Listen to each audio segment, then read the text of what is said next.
बहुत करके, क्योंकि अरे पंडित जी का मेहरारू तो फ्री में सी दे ली, मांगे ली ना। तो ये हमारा मतलब ऐसा है कि मेरे पापा ने मतलब ऐसे नहीं बोला कि मतलब मुंह खोल के कभी सिलाई मत मांगना भाई, तुम पिंटू ओझा की वाइफ हो, इस बात का ध्यान रखना। अगर इतनी ज़्यादा मतलब लेडीज़ लोगों का आना हो गया, और माफ़ करिएगा कुछ औरतों की बात कर रही हूँ, बट कुछ लोगों ने जो बातें होती थी और जो बातें नहीं भी होती है इधर से उधर, मतलब कि एक गंद फैलाने टाइप का लोगों ने करना स्टार्ट किया। मतलब वही लोग सिलाई भी करवाते थे मेरे से, तारीफ भी मुंह पे करते थे, और पीठ पीछे जाके कुछ और ही चीज़ें करने लगी कुछ।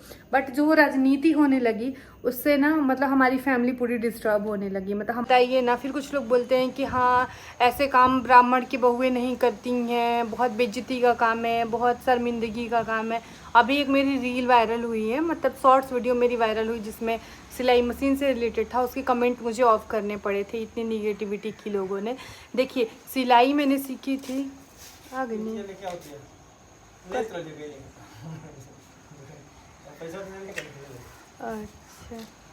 देखिए सिलाई मैंने सीखी क्यों थी, क्योंकि यह मोहब्बतें सीरियल आता था, तो वहाँ पे क्या होता था कि जब वो इशिता जो थी उसमें जो रोल कर रही थी सीता का, तो वो इतने मतलब अच्छे अच्छे ब्लाउज पहनती थी कि मेरा भी मन करता था। और मैं शुरू से ही ना, मैं सीखने में खुद कमाने में या खुद उस चीज़ को करने में बिलीव करती हूँ। तो जब मैंने गांव में लोगों को बोला तो सब लोग बोल देते नहीं ये शहर में बनेगा, और शहर में 500-600 सिला। अरे हवा हवा हवा। तो और मेरे पापा भी आ गए हैं। तो क्या होता था कि 500-600 रुपये सिलाई लगती थी, और कौन लेके जाएगा, मेरा तो मतलब नहीं, 50 रुपये भी मेरे लिए बहुत मतलब मायने रखते थे, अभी भी रखते हैं। बट क्या हुआ है कि तब मैंने सिलाई सीखने की सोची। सिलाई सीखना भी आसान नहीं था। मेरी एक पड़ोसन थी जिनके पास सिलाई मशीन है, ग्रीन कलर की उनकी मशीन थी, तो मैंने उनको बोला कि मतलब इतना स्ट्रगल किया है, जो आज मैं अपनी स्ट्रगल की कहानी सुना देती हूँ आप सबको, अगर आप लोग इंटरेस्टेड हैं सुनने में। तो जब हम ठान लेते हैं ना अपनी लाइफ में कि हमें अपनी लाइफ में कुछ करना है, तो वो चीज़ हम कर लेते हैं। तो मेरे पास मेरी खुद की सिलाई मशीन नहीं थी, तो उनसे मैंने बोला कि 1 महीना खातिर अपनी मशीन दे दी तनी हमरा के। तो उन्होंने अपनी मशीन दी, और रम्या के पापा ने मुझे 1 महीने की मोहलत दी थी कि 1 महीने में सीखना है तो सीखो, और नहीं तो फिर मैं मतलब उन्होंने अलाउ नहीं किया सीखने को। तो जो सिलाई जिन्होंने मुझे सिखाया, अभी उनके लिए मैंने साड़ी वगैरह भी दी थी उनको, मैंने टीवी भी दिया था, मतलब खुद की कमाई से, जिन्होंने मुझे सिलाई सिखाई है। तो मैंने उनको बोला, वो मतलब छोटी हैं काफ़ी, मतलब छोटी कम इन द सेंस कि मेरे से उम्र में छोटी हैं। तो उनको मैंने पूछा कि हमरा की सिलाई सिखा दे, तो उन्होंने बोला देखिए, मतलब उनके पास बहुत पूरे गांव के वो डिज़ाइनर ब्लाउज सिलती थी, वो मुंबई से सीख के आई थी, तो वो मुंबई में बहुत अच्छा, मतलब बहुत अच्छा। तो फिर भी मतलब मेरा व्यवहार इतना अच्छा है, या फिर मतलब मैं इतनी हूँ अच्छी, मतलब उन्होंने ऐसा बोला कि ठीक है मैं 1 घंटे सिखाऊंगी, और मैं सिर्फ आपको ब्लाउज सिखाऊंगी, बाकी मैं आपको कुछ और नहीं सिखाऊंगी, और मतलब बेसिक सिखाऊँ, मतलब बेसिक आप समझ लो। तो नेट वगैरह तो था नहीं कि मैं फ़ोन से सीखूँगी, तो वो आती मैं अपना सारा काम करके फट से मैं सिलाई, मतलब 1 महीने 2 महीने उन्होंने सिखाया। तो उसमें मुझे उन्होंने ब्लाउज सिखाई और सलवार सूट सिखाया।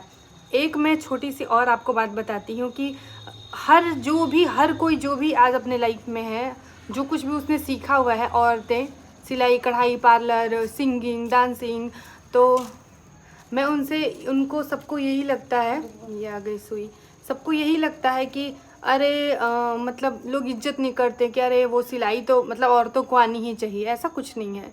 तो जब मैंने सिलाई सीख ली तो मैंने उनकी मशीन जो है वो दे दी उनको, और फिर उसके बाद में आगे की कहानी में बात बताऊंगी। मेरे यहाँ पे कोई आया हुआ है तो हम चल रहे हैं अपना काम करने, और थोड़ी देर के बाद में मैं आपको अपनी स्टोरी सुनाऊंगी।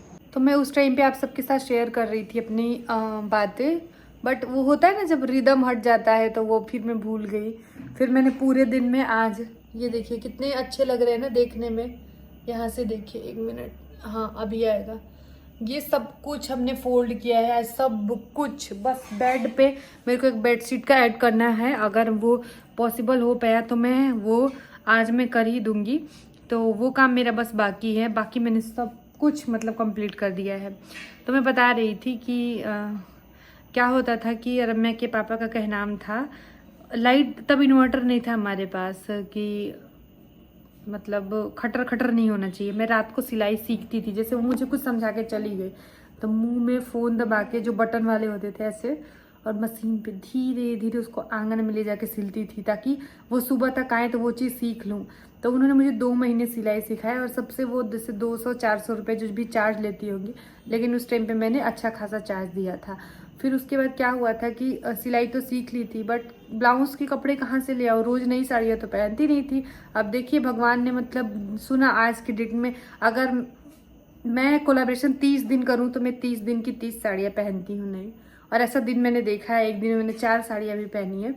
तो फिर तब जाके मैंने सिलाई शुरू करी थी और वो तब मैं फ्री ऑफ कॉस्ट सिलती थी कि आप बस धागा दे दो और कपड़ा दे दो, मैं सिल दूँगी। तो फिर लोग धागा भी नहीं देते थे, मतलब जैसे होता है ना, कई लोगों के विचार ऐसे रहते कि अब थोड़ा सा नम हो या बहुत सुलझी हुई हो तो लोग सर पे चढ़ जाते हैं।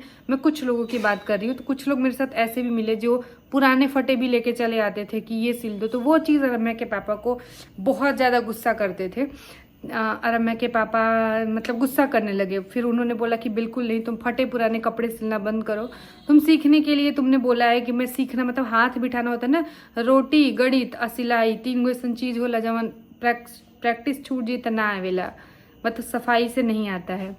तो फिर उन्होंने बोला कि अब कॉस्ट भी लिया करो, मतलब जो भी मतलब बोल दिया करो कि जो समझ में आए वो दे दे। इससे क्या होगा कि तुम्हारा जो है वो मतलब अब वही लोग आएंगे जिनको नीड होगी। तो मैं बहुत डिजाइनर ब्लाउज सिलती थी उस टाइम पे और ज़्यादा। अभी अब मुझे क्या देखते हो, उस टाइम पे जो मैं सिलाई करती थी तो फिर मतलब मिलने लगे, मुझे सिलाई के पैसे भी मिलने लगे। बट वही 10 रुपये दे देना, 10 रुपये में मैंने ब्लाउज सिले हैं जी हाँ। और ये बहुत टाइम की बात नहीं है, 5-6 साल पहले की ही बात है। तो कोई 20 रुपये देने लग जाता था। जैसे मैं बोलती थी ना कि जब समझ में आए तो दे दें, तो कोई 10 रुपये थमा के चला गया, कोई 20 रुपये। और ना काम एकदम ताव से, जैसे कि हमने 100-200 सिलाई दी हो, कह रहे नहीं हुआ अब तक हो जाना चाहिए, मतलब इस तरीके से थोड़ा कई लोग ढीठ होते हैं। उसके बाद सिलाई मैंने छोड़ने का मैं रीज़न बता रही हूँ कि क्या हुआ था। मैंने जो स्टॉक पे भी ये बात बोली थी।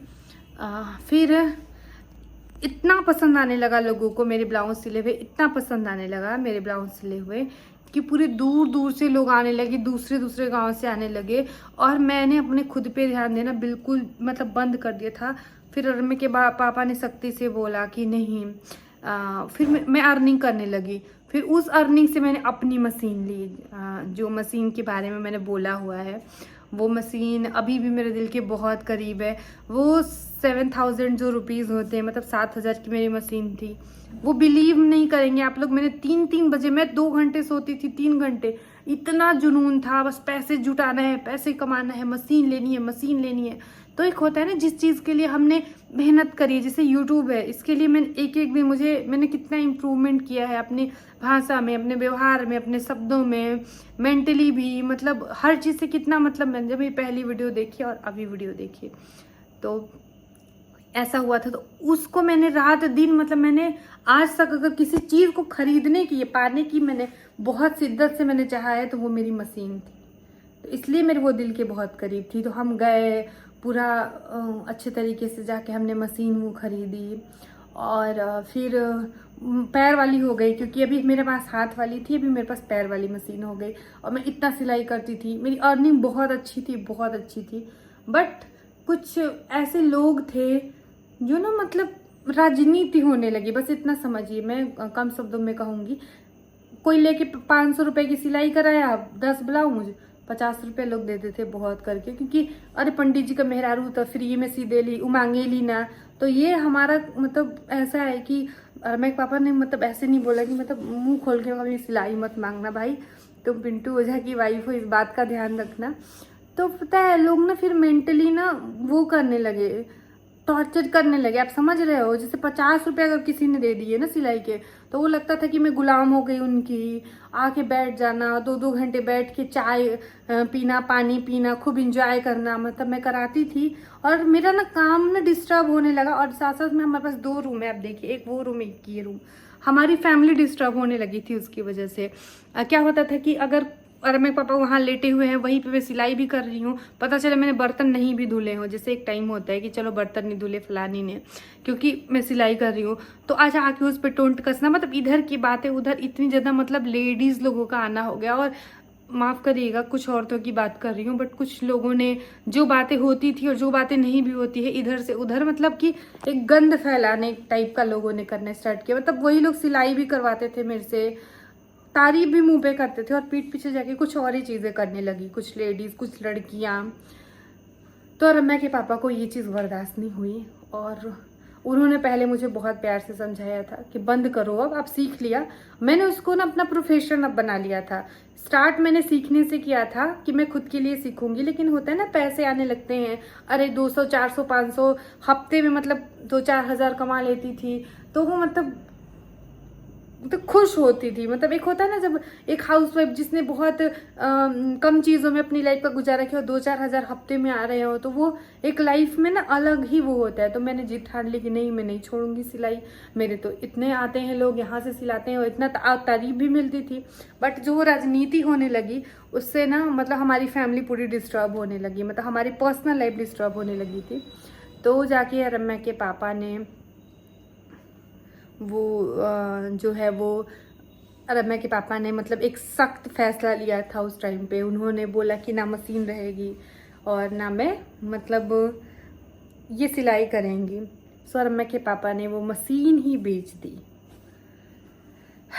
और ये बहुत छोटी बातें भी बता रही हूँ तो, बट मेरे लिए उस टाइम पे आप सबको शायद बताते हुए भी बहुत अजीब लग रहा है। मैं ये जर्नी इसलिए शेयर कर रही हूँ ताकि सब्र रखिए और मेहनत करिए, सब कुछ हासिल होता है। मैं इसलिए ये चीज़ शेयर कर रही हूँ और बिना इमोशनल हुए मैं शेयर कर रही हूँ। देखिए, वरना अभी मैं 2 साल पहले बताती तो पहले मैं 1 घंटा रोई होती, क्योंकि ये रैंडम था। मैंने सोचा नहीं था कि मुझे आज ये शेयर करना है। तो उन्होंने वो मशीन बेच दी और कितने में, मतलब 2,500 में। किसी ने बहला फुसला के कि मतलब लोग चढ़ाते हैं कि अरे पैसे कमाने लगेगी तो दिमाग उड़ रहा है, अरे ये करती, मतलब समझ रहे हैं, आप लोग भी समझ रहे होंगे। गांव में ऐसा होता है, हर समाज में होता है कि बाहर के लोग ज़्यादा चिंता करने लगते हैं और वही लोग जो खुद घर में औरतों को पीटते हैं, माफ़ करिएगा बट मैं उन्हीं लोगों की बात कर रही हूँ जो खुद पीटते हैं, जो गाली गलौज करते हैं, उनको वो लगता है अरे ये औरत सक्षम हो रही है। तो उन्होंने मशीन ही बेच दी। मैं चली गई डिप्रेशन में, क्योंकि मेरी अर्निंग बंद हुई। सबसे पहले मेरी अर्निंग बंद हुई, दूसरा मेरा मतलब कांटेक्ट टूटा सबसे। मतलब क्योंकि एक होता है ना, एक माहौल जैसा बन गया था। मुझे भी उस शायद फालतूगिरी की आदत पड़ गई थी, जो कि अच्छी चीज़ें नहीं थी। और मेरा मशीन बेचना मेरे लिए मतलब एक सदमे जैसा लग गया कि अरे मैंने किसी को खो दिया ऐसा। मैं डिप्रेशन में चली गई थी और उस डिप्रेशन को मैं समझ नहीं पा रही थी, ना कोई भी नहीं समझ पा रहा था, क्योंकि वो टॉपिक ही मेरे घर में बंद हो गया था। बट मेरे अंदर वो चीज़ें चल रही थी। आज मेरे पास 3 मशीन है। आज मेरे पास 3 मशीन है। मेरी एक मशीन 13,500 की है, एक मेरे पास हाथ वाली मशीन है और एक और मेरे पास हाथ वाली मशीन है। एक मेरी मशीन है जो पीको वगैरह सब कुछ करती है। तो सोचिए कि एक मशीन थी जिसके लिए मैं डिप्रेशन में चली गई और मैंने वो सब, ये तीनों मशीन, मुझे बहुत प्राउड फील होता है कि मैंने खुद की मेहनत और अर्निंग से किया है। मैंने 1 रुपया भी रम्या के पापा से उस मशीन के लिए मैंने नहीं लिया है। ये तीनों मशीन मैंने खुद की कमाई से लिए हुए हैं। जो 13,500 की मशीन है वो मेरी बड़ी मशीन है। आज के डेट में मैं इतना कर पाती हूँ खुद के लिए, तो वो एक मेरे स्ट्रगल का एक पीरियड था जो कि मैंने झेला, जो कि मैंने मतलब इतना फेस किया। और कुछ लोगों की वजह से मुझे सिलाई, तब से मैंने एक कसम खाई, मैंने कसम खाई कि मैं यहाँ के लोगों का कभी भी सिलाई नहीं करूँगी। तब मैंने उस टाइम पे ये कसम खाया था। और यहीं के लोगों का नहीं, जो भी लोगों ने मुझे मेंटली उस दौर में, मतलब मैं इतना डिप्रेशन में चली गई थी कि मुझे इलाज की ज़रूरत पड़ी, तो आप समझिए। और जिन लोगों ने मेरा मेंटली मतलब वो किया था कि सिलवाना और फिर वो करना, और फिर सिलाई थी तो बहुत मीठे बनते थे, अरे शांति ऐसे शांति वैसे शांति जैसा, और वही लोग दूर हो गए जब मैं उनके मतलब मेरी मशीन जब नहीं थी। तो जिन लोगों ने मेरे डिप्रेशन को नहीं समझा, एक लेडी हो के, तो मैंने उनकी भी कसम खाई कि मैं कभी भी उनके कपड़े नहीं सिलूँगी। मैंने उस कसम को अभी भी कायम रखा है। मैं कभी किसी के कपड़े नहीं सिलती हूँ। इसके पीछे इंटेंशन कुछ ऐसा नहीं है, बट उस दौर पे मैंने सोचा था कि जब भी मैंने तो सोचा था मेरे पास कभी मशीन होगी ही नहीं, लेकिन अगर कभी भी मैं सुई भी ना चलाऊँ ऐसे लोगों का जिन्होंने मुझे इस दौर में मतलब भेजा था। तो लाइट आ गई बा। तो मेरे पास आज मशीन है, मैं अपने ब्लाउज खुद के सिलती हूँ। और अगर मैं किसी को ब्लाउज सिल के दे रही हूँ तो मैंने सिले हुए हैं, बट मैं मिली थी बट मैं दे नहीं पाई। तो सोचिए कि मैं बहुत अरमान अपना दे रही हूँ उन लोगों को, मतलब अरमान से वो चीज़ें मैं दे रही हूँ, बहुत इमोशन के साथ मैं वो गिफ्ट करूँ, क्योंकि वो मेरी कला है। सिलाई जो भी करते हैं, मैंने शुरू में ही बोला, वो एक कला होती है, वो सबके अंदर नहीं आती है। मैं जो हूँ, मैं फाल लगाने भी नहीं जानती थी। मेरे को ये नहीं पता था कि फाल में दो दोहरी डोरा डल जला कि एक दोहरी डल जला, तो ये नहीं पता था। तो वो लड़की जब अगर एक बहुत अच्छी सिलाई कर लेती है माफ़ करिएगा, तो उसने कितना मेहनत किया है और उसके पीछे एक मतलब कहानी सी बन गई। और जब हंसते थे लोग, सिलाई बंद हो गई, सिलाई छोड़ देनी, अच्छा मशीन बेचा गई, वो लोग मज़े लेते थे। जो लोग मेरे सिले हुए कपड़े खुद ही उस टाइम पे भी पहने होते थे, वो ब्लाउज।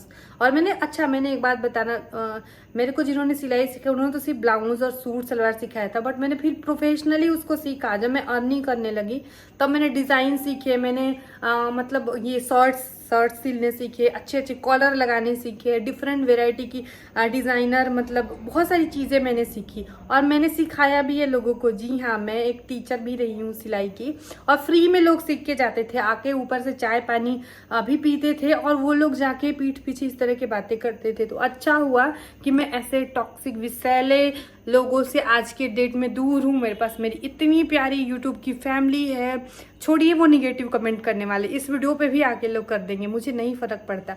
लोग जो मुझे प्यार करती हैं, जब मैं मिलती हूँ बनारस में, जब मैं बहुत सारे ऐसे लोगों से जिन्होंने मुझे कस के ऐसे मतलब दीदी रहेंगी या मेरी मम्मी की उम्र की रहेंगी, जब गले लगा के कहती हैं प्राउड ऑफ यू, तो मैंने ये कमाया है। मैं दूर हूँ ऐसे लोगों से, और सच में उस टाइम से ना मैं दूर ही हूँ। ऐसा नहीं मैं उनसे बात नहीं करती हूँ, मिलती नहीं हूँ, फेस टू फेस कभी ना कभी हो जाता है, मिल भी जाते हैं, बट वो चीज़ मैं कभी भूल नहीं पाई। मतलब मैंने माफ़ कर दिया उस चीज़ के लिए।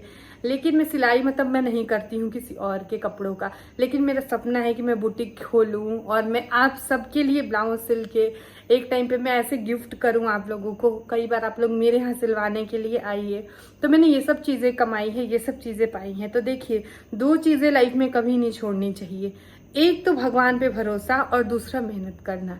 मैं मानती हूँ कि अच्छे लोगों के साथ बहुत बुरा होता है, वो दौर में ज़िंदगी का याद नहीं करना चाहती। मतलब ये एक छोटी बात है, बहुत सारे लोगों को लगा रहा मशीन ही तो बेची थी, फिर खरीद लेती, नहीं खरीद लेती। वो मैंने एक एक रुपए मतलब फटे कपड़े पहन के भी मैं साड़ियाँ नहीं खरीद, अपने सारे अरमान शौक मार के खुद की अर्निंग से 7,000 रुपये की मशीन खरीदी थी, जो मेरे लिए बहुत मायने रखते थे।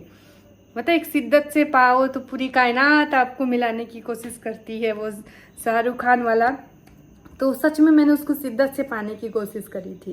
तो ये मेरी कला है, ये मेरी पूजा है, और इसमें मेरी कोई शर्मिंदगी की मेरे लिए बात नहीं है। ठीक है, हुआ वो दौर, अगर नहीं होता तो ऐसे लोगों से मैं शायद दूर नहीं रहती, और वो लोग हमेशा मेरा शोषण करते रहते, लाइक फाइनेंशियली और मेंटली और फिजिकली भी। मेरे कमर में पेन है, मैं क्यों ऐसे लोग का सिलूं जो मतलब उसकी कदर ही नहीं करते हैं।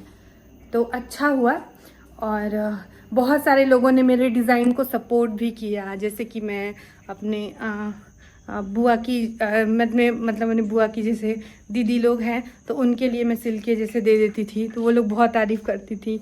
और मतलब एक दो ही बनाए होंगे, तो वो चीज़ जैसे कि वो सपोर्ट करना, मतलब उस दौर पे सपोर्ट भी किया कि ना मतलब थोड़ा बिगड़ भी गया, थोड़ा उल्टा पुल्टा भी काटा, थोड़ा इधर से टाइट। तो दीदी की तो उन्होंने मतलब ऐसे बोला कि ठीक बा अच्छा सिलने वाली शांति। तो ये मेरे लिए एक मोटिवेशन था कि मतलब मेरे वैसे ब्लाउज को भी सराहा था कि मैं वो चीज़ कर पाई, मैं आज के डेट में सीख पाई। तो ऐसा नहीं है कि सभी मतलब बुरे ही थे, बहुत अच्छे लोग भी हैं। और सबको पता है आज के डेट में, तो ये भी सबको पता है कि मैं इतनी बिजी रहती हूँ कि मैं खुद ही का बना लेती हूँ, वही मेरे लिए बहुत बड़ी बात है। वरना मैं कोई मुझे बोलता भी नहीं है कि नहीं बना देना या बना दो, ऐसा कुछ है भी नहीं।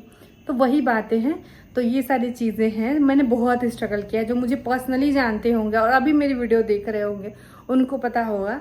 तो ये था जो कि मैंने आप सबके साथ शेयर किया, और मुझे नहीं पता ये ब्लॉग कब जाएगा, ये जाएगा भी, मैं इतना हिम्मत कर पाऊँगी इसको शेयर करने की कि नहीं कर पाऊँगी।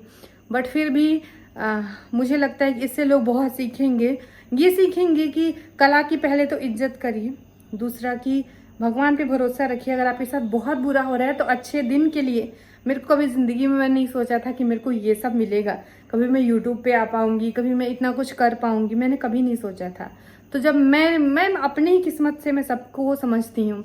मैं आजकल मैं 1-2 लोगों के ब्लॉग देखती हूँ जिनके भी 1000 सब्सक्राइबर भी नहीं, बट मैं रोज़ देखती हूँ, मुझे बहुत अच्छा लगता है। मैं नाम तो नहीं लूँगी, अगर वो ये वीडियो देख रही होंगी तो वो जानती होंगी। तो मुझे उनको देख के लगता है कि नहीं, ये सब चीज़ मैंने भी फेस किया। यूट्यूब पे भी आने के बाद बहुत सारी चीज़ें फेस किया। यूट्यूब की राजनीति, यूट्यूब पे व्यूज़ डाउन होना, यूट्यूब पे जब बहुत वायरल हो, बहुत अच्छी अर्निंग करो, अचानक से आपका चैनल एकदम नीचे चला जाता है, वो फेस भी मैं देख रही हूँ, अभी भी देख भी रही हूँ। बट मैंने मेंटली मजबूत रखा। मुझे लगा कि नहीं, मेरे को 2 साल में बहुत प्यार दिया है लोगों ने, और अगर 1 साल से वो प्यार नहीं दे रहे हैं तो मैं शिकवा शिकायत नहीं कर सकती, क्योंकि मेरे भाग्य में जो है, मेरा भाग्य, मेरा कर्म है मेहनत करना। मेरे भाग्य में जितने व्यूज़ हैं, जितना कुछ मैं कर सकती हूँ उतना मैं करती रहूँगी। बाकी आप लोगों के हाथ में है। अगर मेरी ये सब बातें आपको अच्छी लगी होगी तो लाइक, शेयर, सब्सक्राइब और कमेंट करके बताइएगा। और मिलते हैं आप सबसे अगली वीडियो में। तब तक के लिए अपना ख्याल रखिए।